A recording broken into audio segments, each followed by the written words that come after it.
Ladies and gentlemen, welcome to your first episode on the Prowl, where we're talking everything Carolina Predators. This is your host, your boy Cool McCain.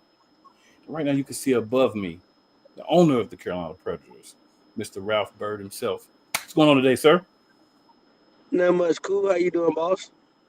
Hey, man, I'm just excited to be here talking Carolina Predators every Sunday night, 10 p.m. Eastern Yes. Time. That's a cheap plug. Yes, sir. It's that time. It's that time, boss. Yes, sir. Yes, sir. So, hey, Ralph, man, for all the people who may be kind of rolling in and may not be aware of the Carolina Predators and all that, we would be appreciative if you just give us a quick synopsis of the Carolina Predators and all that good stuff before we get any deep into the show. All right. Carolina Predators started back in 2018. Mm-hmm. First year in the AAL. We've been a travel team since. We now travel anywhere from Tampa, Florida to Mississippi to West Michigan. So we now went AAL, EIF, and now the AAL2. And we're going to play all our home games at the House of Sports in Wake Forest, North Carolina this year. Looking for a permanent home in 2026 and talks with a couple different arenas. Hoping to lock something down real soon and get that announced throughout the year. That's about it, man. All right, perfect. So Maybe. there you guys have it. Quick few tidbits of information in regards to your Carolina Predators. And Mr. Bird, when will be the first game for people to catch for the Predators? Okay, our first game, we have a preseason game March 22nd down in Swanee, Georgia against the Peach State Cats. The first regular season game of the AAL2 season is April the 5th at home against the Peach State Cats. 7 o'clock.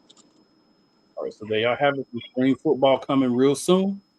Be on the lookout starting March 22nd. It's on, so Predators are going to be in the building real soon. But before then, we can get a little information, let you know some things about the team, about the people surrounding the league.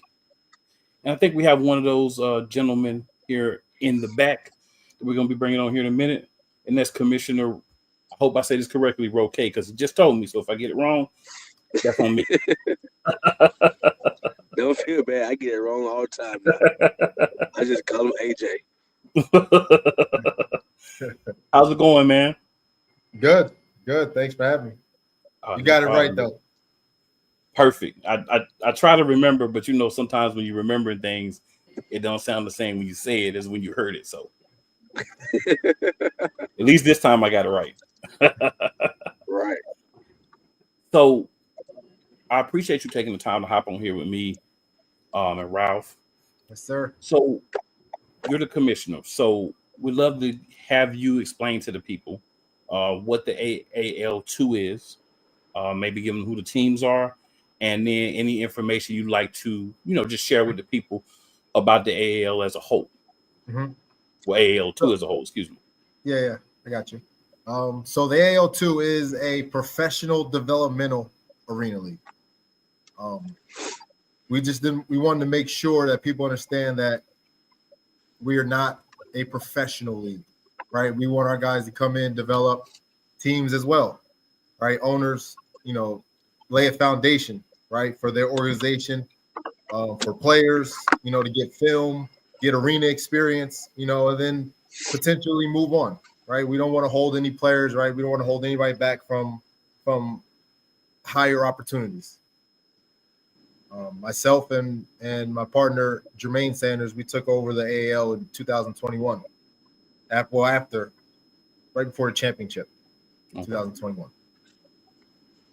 We're just happy of the growth, and the guys that we have, around the league with teams and stuff.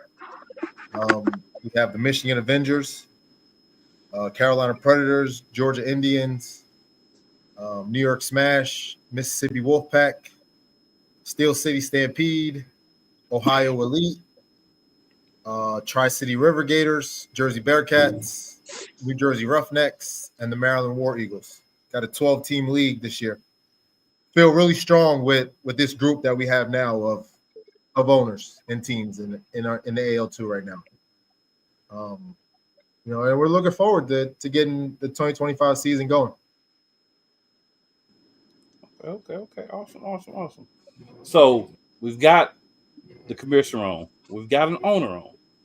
So how did you guys make the connection for Ralph to be the one to be the guy for the Predators? Or if he already was in place when you came on, how did that go as far as the transition to you guys being in the league and how you were dealing with owners? Yeah, me and Ralph always talk. Like we always stay in conversation, or it'd be 11 o'clock, 11:30 at night. We might be on the phone, FaceTime or something. Like always stayed in contact for years. Okay. And we're just happy to have an original AAL team back, into the league. And then Ralph, from your perspective, how did it go with once Commissioner and his partner took over, kind of making that transition from the ownership side, to the new people in charge? I mean, it really wasn't a transition for us. Okay. Like I say, we knew AJ and them from the AAL when it first started. Okay.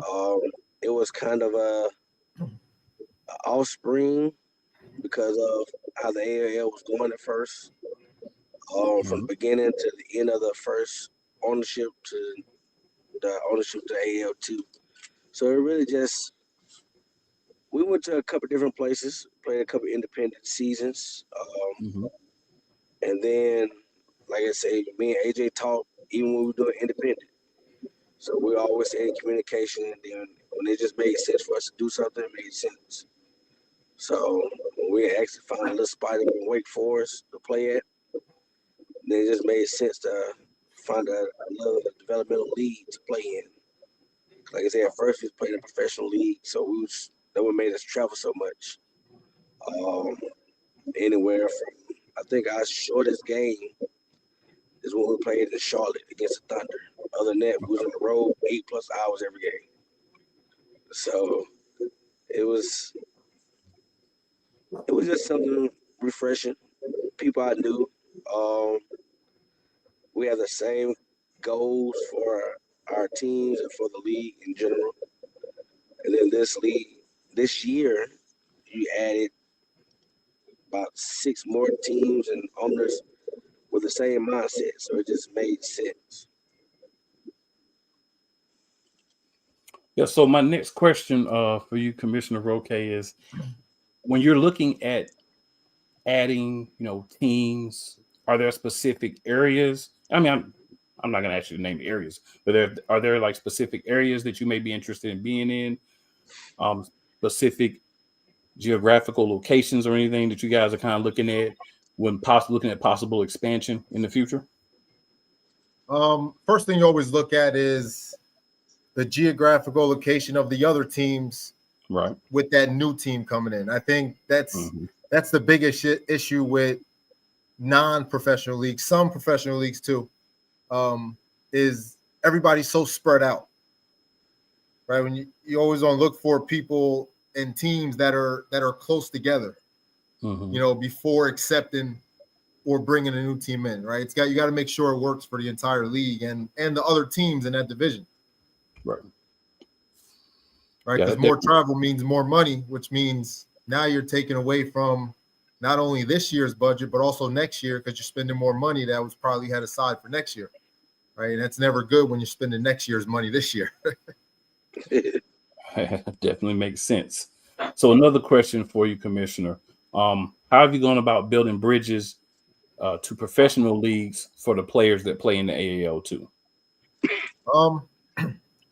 I know a lot of the coaches at the higher levels, because I played myself, back in the day for 4 years.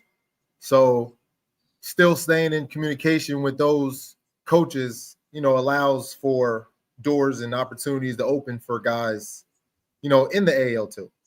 Okay. Again, I think last year having the Wheeling Miners, I know a lot of people looked at it as, it was a professional team, yada, yada, yada. But the thing that people didn't look at is Coach Rez has players now, a different perspective of players from the professional development side that he now brought up to his team and is now in the NAL, who were on different teams last year, Steel City Stampede or Jersey Bearcats, are now with them, right? So he got a different perspective of players. And I think by having them and him, because he's a very big part of the indoor world. Mm-hmm. So if he can co-sign the players, that opens up opportunities for other places, right, for guys to go to.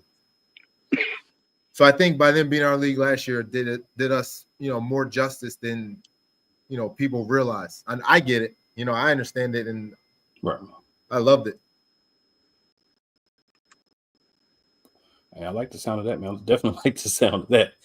So when you're looking at those future relationships or possibly building other relationships, are there any other leagues or other teams that you've kind of targeted?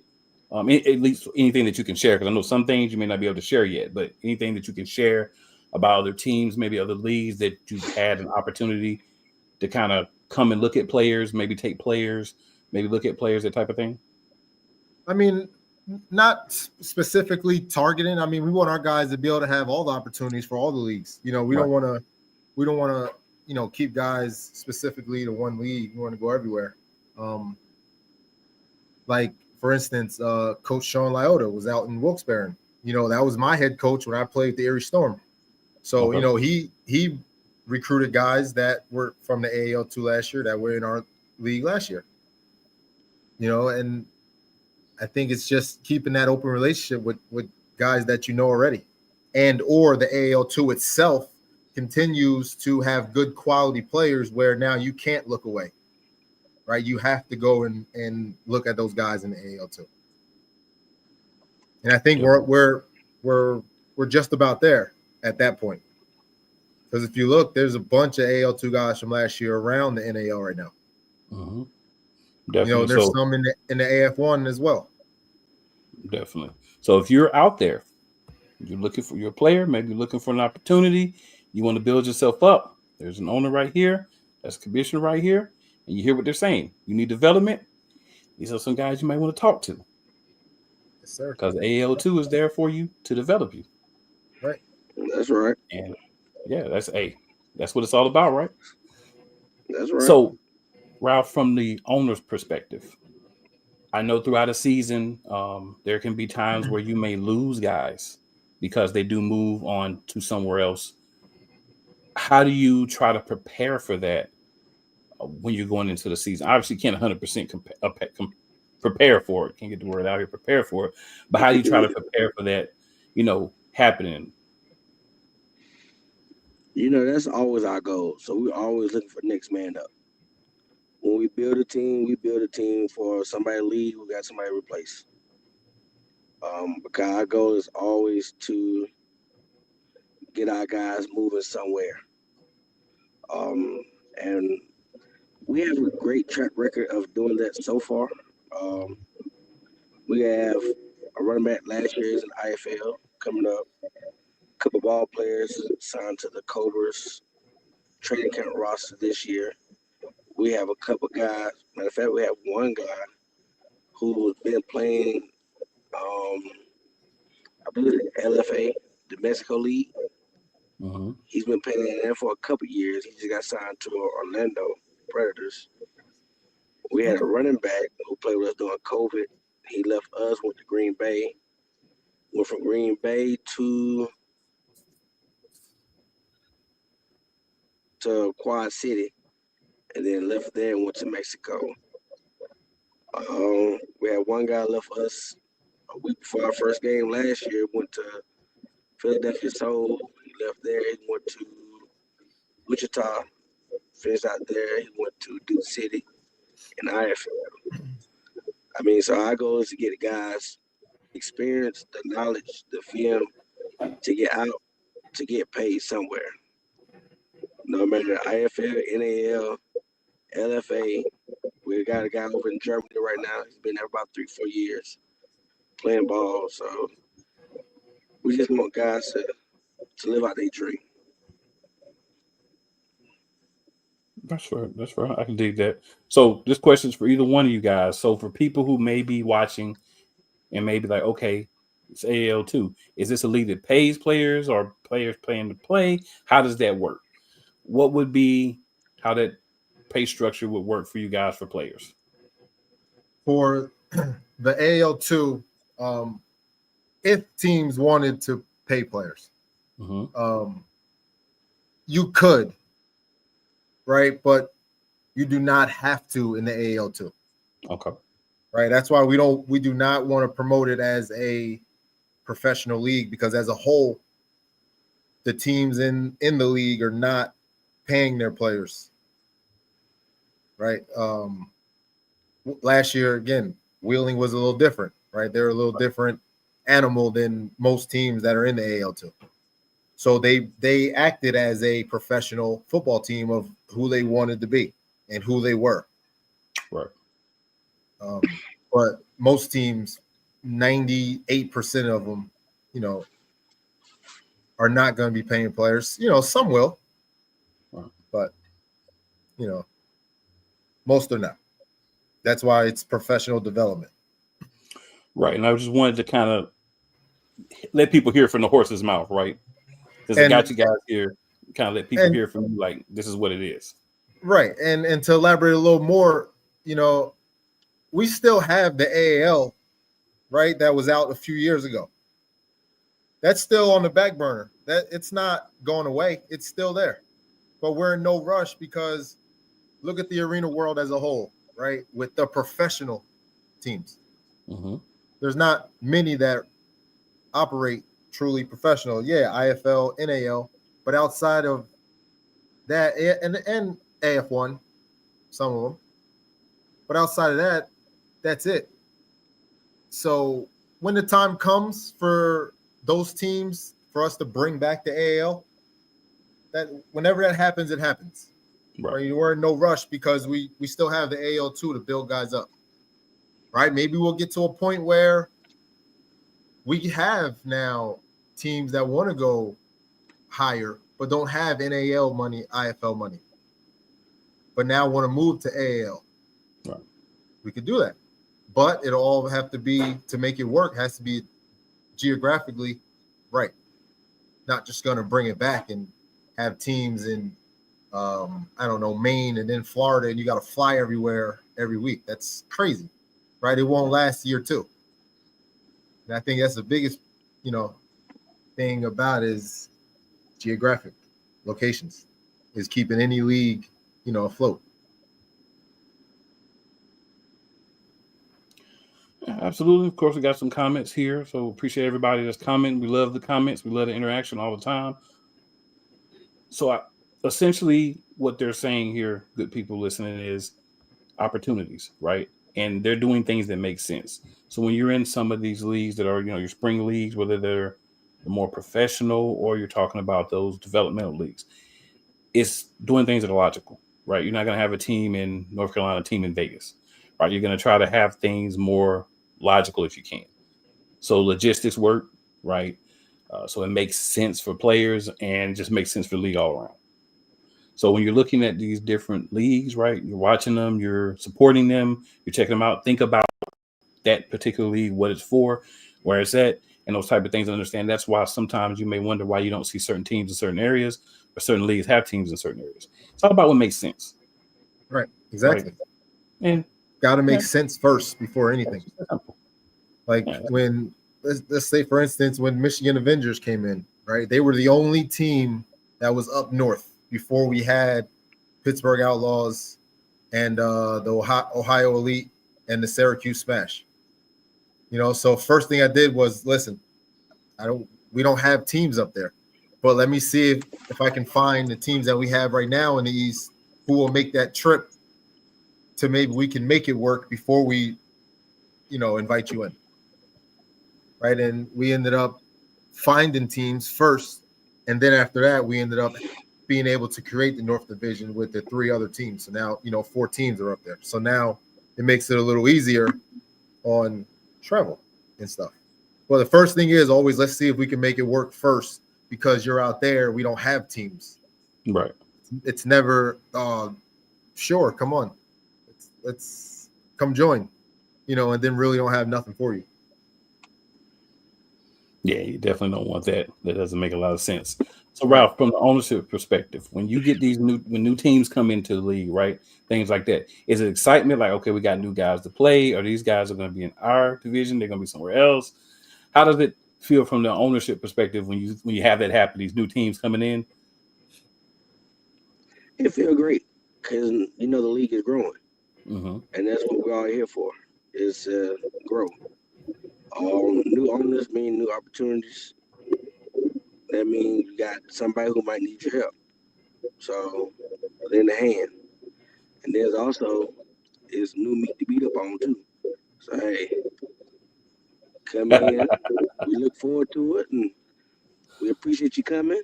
But we plan on whooping like we plan on whooping everybody else. So And there it goes. come in, roll ring. That's all I can tell you. Yeah. Absolutely. So, Commissioner, is there anything else that you would like to share with the people?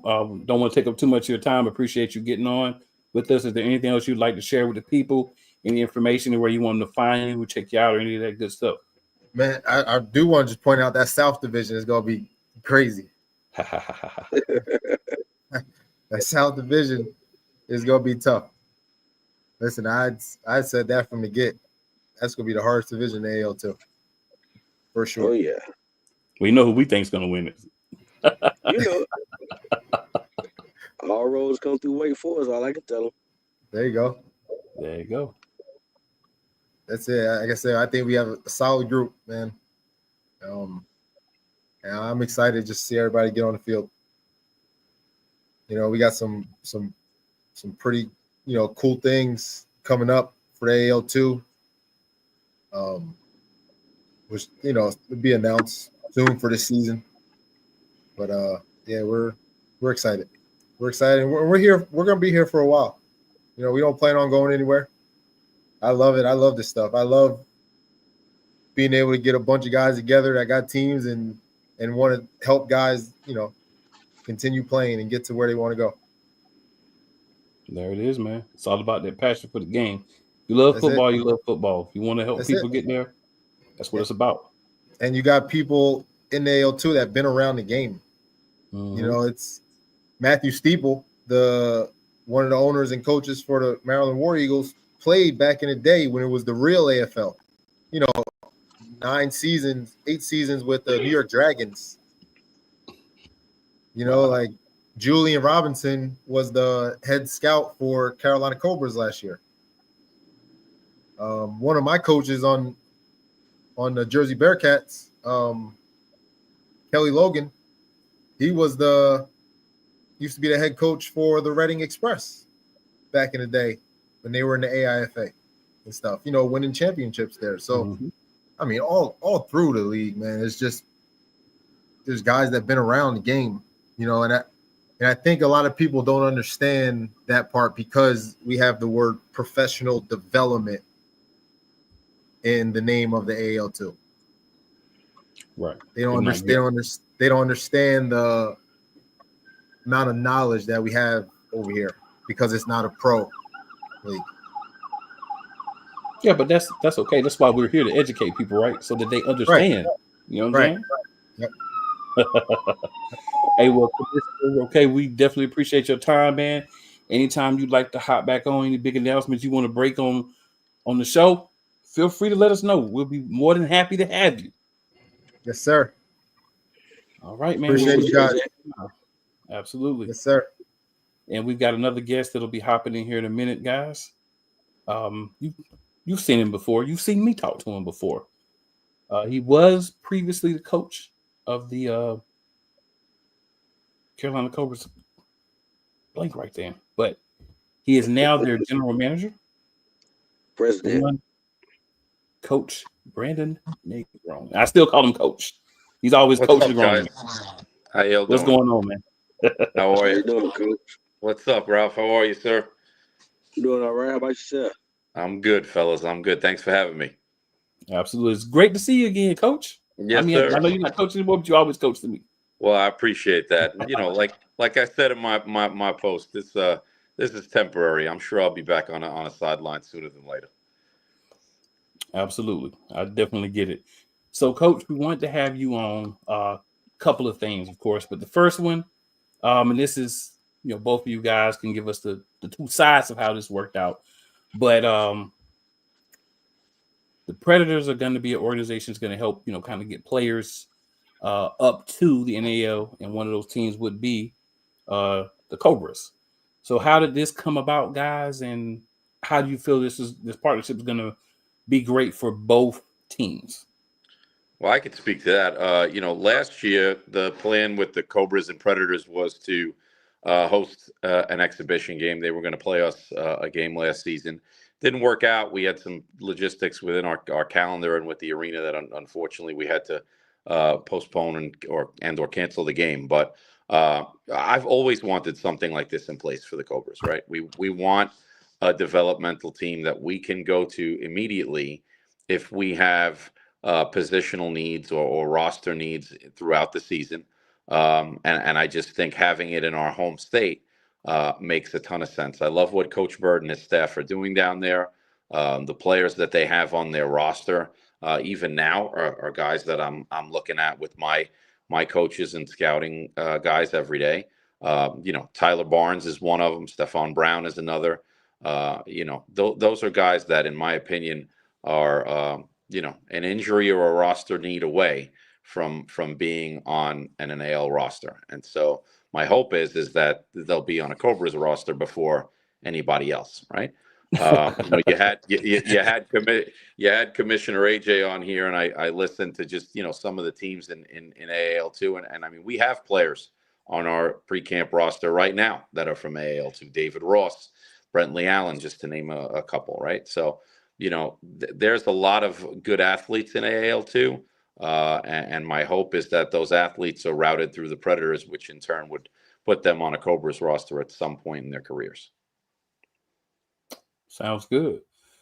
So, Ralph, your side. How do you feel about this partnership, and how you think it'll help the Predators? I mean, Coach Negron does a great job, but of course, gotta get both sides. Yeah. I mean, everything he said, I agree with. Me and I had long talks about it. And I think it's just great for both organizations. For one, you can filter more guys through because the state of North Carolina, the tri area, they does have a lot of great athletes.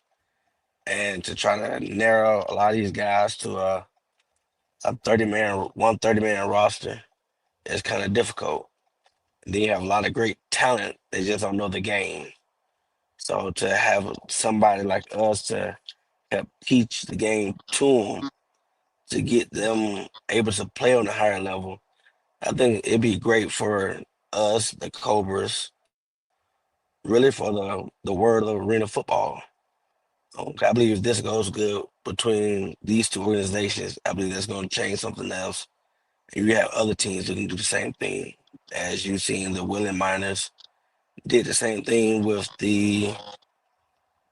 might be the Harbor Monster from the AF1, I think they did. I mean, so really we're just trying to do a trickle down effect to help guys follow along their careers. Yeah, I love the fact that I'm in North Carolina, so I'm in Charlotte, so in North Carolina, so kind of got some connections to both organizations. So I love the fact that keeping it in the state and having that pipeline, right? So guys that you may know from the Predators, then you see them, oh, he's showing up on, the Cobras roster. All right, that you got that kind of thing moving where it's people that a lot of people are going to be aware of and kind of know a little bit if they're following spring football. So I like that aspect as well. I did see some information on, I forgot which one you guys cited was, but where some people from the Cobras did come down and kind of pay attention to some of the trials for the Predators. And I love that community sense. It feels like you guys have already built like a community sense. So guys, could you speak on that piece outside of just the development, just having the players, but the sense of community that it kind of seems like is being developed between the Cobras and the Predators? Sure. We're going to always do that. When the Predators host a tryout, you can almost guarantee that someone from Cobras personnel is going to be there. Coach Bird knows that the door to Cobras practices and even camp coming up and throughout the season is always open to him and his staff. And I think we're going to expand on that, right? Because, look, I watched another podcast the other day. I'm not sure who was talking. It might have been Coach Rez. He talked about how the business is first and foremost before even sometimes the sport in this game, right? So for me, the business is growth locally and in state, right? I don't necessarily have to go out of the state of North Carolina to find talent, right? So my goal is to have us as many co-branded events as possible, whether it's Predators Trial, Cobras Trial, Predators practices, Cobras practices, Cobras games, Predators games. The more we can do together, the more we can build this, ever-flowing pipeline of player development and players going from the Predators and AAL2 to the Cobras and the NAL. So you're going to see even more of that. Coach Bird and I are going to talk a lot more over the course of this season, especially now that I've taken a little bit off my plate by giving up coaching. This allows me to really focus on the business of football, and that business includes, roster development and getting players when we need them, right? Omar Salters, our GM, comes from a player personnel background in Quad City, right? That's one of the reasons why we brought him here. So between myself, Omar, Coach Bird, and his staff, and then obviously our new head coach, Coach Bonner, make sure I give him a shout out and congratulations on the show today. We are, we're really going to be expanding on this player development platform. And this was the start of it. And like Coach Bird said, people are already taking note of what we're trying to do. You saw Wheeling and kind of Duluth do something together. I know they do a lot with Ben McToy, who's their head scout over there at Wheeling, and I think may even be the head scout for Duluth. I think you're going to see these types of relationships develop with different teams throughout the country and landscape of indoor football. I love it. Ralph, did you want to add anything to that, man? No, it's same thing. I feel the same way. All right, perfect. So I know I'm trying to figure out how to ask this question the right way. Sometimes you have the question in your mind and it's just kind of weird. But essentially, what I'd like to know from both of you guys is when we're talking spring football, indoor football, AAL2, NAL, what are some of the things that you feel, because we may have new people that may have not watched games before, so just kind of want to try to get some stuff that may trigger them to say, okay, this is something I maybe want to check out. So what are some things that you guys feel like are unique to spring football versus what more people may be used to with NFL, fall ball, maybe even like UFL, but what makes you guys a little bit more unique, and what's some of the things that we feel like would draw people to this game? I mean, for me, that's a pretty easy question. It's always sunny in the arena. The weather's always nice. You never got to worry about that. That's true. But look, I think what's great about indoor ball, spring ball, is you're watching a bunch of guys on the field that are hungry, that are really going after it, that know they haven't made it yet, but still believe they can. The football is as exciting and action-packed as an NFL game. If you've been to an arena game in the Coliseum, I assure you, once you go once, you're going to want season tickets. You're going to want to come back again. But that's one of the reasons why I love what we do at the indoor level. We are still facilitating a platform for guys to pursue their athletic dreams.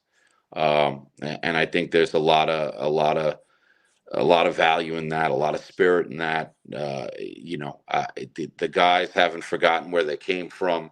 They're grinding. They're trying to get somewhere that, people are telling them they can't get to. And so you play, and I know as a coach, you coach with a chip on your shoulder, man. I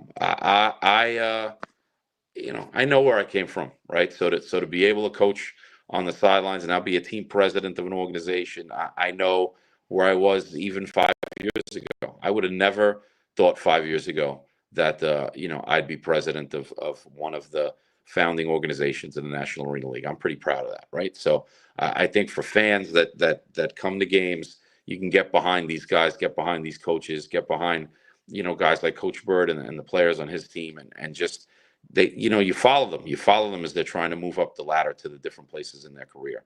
And I just think that's there's a lot of purity in that. It's not clouded by nonsense and bullshit and all the other stuff that comes along with the NFL. Don't get me wrong. I know the NFL's the top dog. It's exciting and all that stuff. But I think we all know that comes with some ratchetness and recklessness every once in a while. Fair enough. Ralph, I don't know if you heard the question or not, but I was just basically asking, what would you say, like in your opinion, of course, would be things that may be different from like NFL, CFL, those things to your spring ball, and what do you think would be the things that would draw people, to the game? Close and personal experience. I mean, go to an NFL game, the player's still about 25 to 50 feet away from you. Indoor game, you might have a player letting you out. I mean, where else can you get that at besides indoor? And then once again, no matter what the weather is, you can always be dry when you come to an indoor game. You can always be cool. You can always be warm. So no matter what the weather is outside, the weather stays one way on the inside. Like I say, it's a cheap family entertainment compared to trying to go to an NFL game, stuff like that. So to me, that'd be the draw. It's more to bring your kids to, so they can look at people that they can actually talk to on a daily basis, see them walking the street more without all the security. And then you got guys who's playing the game that they love with passion and not just playing for money, which has changed the game a lot. I mean, I still love watching NFL, but to me, I still rather go to an indoor game and watch that. Or when I played it, I'd rather play that than play outside. So, like I said, it's a lot to do. So, you really got to come and experience it for yourself. And I promise you, once you get that first game in, you'll be hooked. You'll be ready for every spring come around. Well, I can definitely say that they're both right 100%. And once you go to the first game, you're hooked, because it's definitely what happened to me. I love the game. That's fast paced, it's energetic, it's exciting. It's more intimate, right? So you can kind of have a good time. And most of the time, even if you're a fan of one team and you're mixed among fans of the other team, everything's normally cool, right? Every once in a while, you have a little, maybe a little verbal back and forth, but everybody's pretty cool with these games. And you kind of feel like, hey, met some new people, seem to be cool. We'll play them again. We can talk a little smack next time. So it just seems, like I said, more intimate, more fun. You definitely see a lot more just appreciation for the guys that are out there playing. I went to games, I saw guys, dapping up kids, signing stuff for kids, talking to kids, having this relationship where you see somebody and they call you by name, you call them by name. And it makes people feel like, oh man, this guy's a player, but I can go and talk to him and I don't have to worry about security or him shunning me. So it's kind of cool for kids too. And I think it's definitely a great family experience, especially if you have younger kids, because it's something they can get into, something they can see, something that's close. And this is a time of year where it may not be as much going on, especially if you're not a fan of basketball. So definitely myself agree with what you guys said. And those are points that would get people there. You just got to see it. Once you experience it, you're going to want to experience it again. I know a lot of people in the chat probably agree. I know Sam definitely agrees. Mm-hmm. So guys, I'm not a believer in dragging things out just for the sake of dragging things out. So any other things that you guys would like to discuss while we're on here right now. And Coach Negron, we'll start with you. Anything else you'd like to say, discuss, or maybe something I glossed over? No, I would just say, the NAL season is right around the corner. We've got camp coming up in what 13 days or so, and I obviously my role requires to remind everybody that I want to fill the stands. So get your tickets. As far as this relationship with the Predators and the AAL2 are concerned, I would just say continue to stay tuned. I think we are going to set the benchmark for how pro teams and development teams work together to build a pipeline of players. I will say this, and I wish I would have come on, just at the tail end of when Commissioner Roque was on.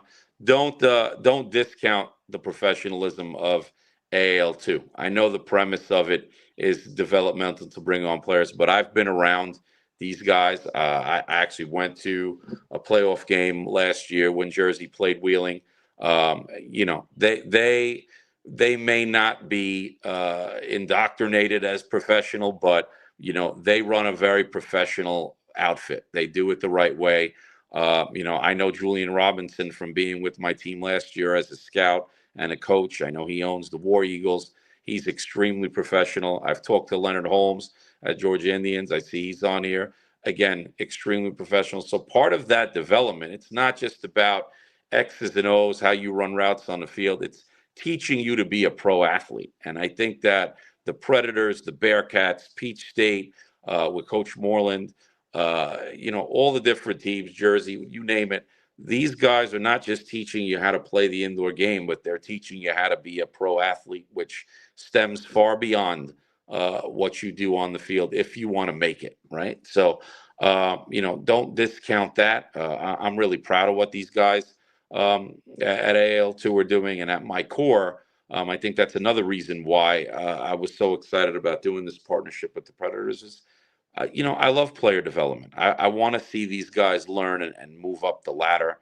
I tell people all the time, of course, would I entertain a phone call from the NFL? That would probably come with a lot of zeros on the check, right? If I got that call, but I love where I'm at right now. I am where my feet are, and I'll continue to help players use my vehicle to get to where they want to go. And this partnership with the Predators is just a stamp and testament to that. All right. So there was a question posed, and I'll get to you in a second, Ralph. I'm definitely not going to cut you off, Big Dog. But there's a question posed. Are there any deals on purchasing season tickets to the Predators and the Cobras? When it comes to season tickets, if you're a fan of the Predators and a fan of the Cobras, we will find you a way. Like Coach Bird said, this is affordable product, right? So, there's no deal in place today. It doesn't mean I won't create a deal overnight. So we'll come up with something. So to answer the question, just give the Cobras a call. Go on our website, tell them you're a fan of the Predators, and we'll be happy to hook you up. Sounds good. Ralph, all on you, man. Any last thoughts? Anything I may have glazed over? Anything you want to add? No, you not hit all the points. Coach Negron not hit all the points. Even AJ, like I say, it's all family affordable entertainment. So, with a good night out on the town with your family, go see a great football game, meet some great people, and fall in love with another side of football. Like I say, it's fast paced, it's high scoring. So, like I say, it's what we're here for, to bring that good family entertainment to help get these players elsewhere and develop. So, like I said, I'm cool where I'm at. We're developmental. If I get an opportunity to coach somewhere else, hey, sure, why not? But like I said, I love teaching, so I'm good with everything. Hey, perfect. I want to say I've had a chance to have some offline conversations with both of these gentlemen. Definitely have a lot of respect for both of them, so I'm glad I'm able to share the screen with both of them tonight. It's an up and coming product. I think as people start digesting other things. Like we're starting to get into the point where we're not just looking for football for the amount of months that the NFL is there. We're starting to look for football year round. We're starting to get other leagues that are coming up. That's all fine and dandy, but a lot of us have these smaller arena leagues, right? Some may be developmental leagues, some may be semi-pro leagues or whatever notation you want to make on them, but they're there. Why not support them, right? It's affordable. It's a fun time you can have on a regular basis. There's options for season tickets, multiple game tickets. Take advantage of these things, especially if you're in areas that are close to these and other teams, because trust me, as they both said, I'm a living testimony, so to speak. You go to these games, you're gonna love it. You're gonna want to be part of it, and that's why we're here. So, hey, everybody in the chat, we appreciate you for hopping on. Everybody in the comments, everybody that's watching, you see the replay, greatly appreciate it.